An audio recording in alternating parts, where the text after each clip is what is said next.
अस्सलाम वालेकुम, मैं हूँ महविश अख्तर, आपकी शेफ़। और आज मैं मौजूद हूँ फिर पीएफ म्यूज़ियम में अल्हम्दुलिल्लाह। आज मैं बना रही हूँ बहुत मज़ेदार से पीटा सैंडविच, पीटा अचारी सैंडविच। सो यकीनी तौर पे आप इसको इंजॉय करेंगे बहुत ज़्यादा।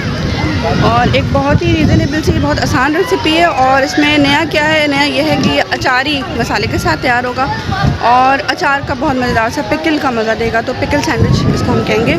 आप इसको पीटा ब्रेड के अलावा भी आप बना सकते हैं, और यानी कि आप अगर चाहें तो सैंडविच में भी बना सकते हैं, आप इसको बर्गर में बना सकते हैं। लेकिन असल में क्योंकि हमने इंट्रोड्यूस करवाना है अचारी मसाला, तो हम अचारी मसाले को लेके और यूटिलाइज़ कर रहे हैं और बहुत मज़ेदार सा एक पिकल पीटा सैंडविच बना रहे हैं।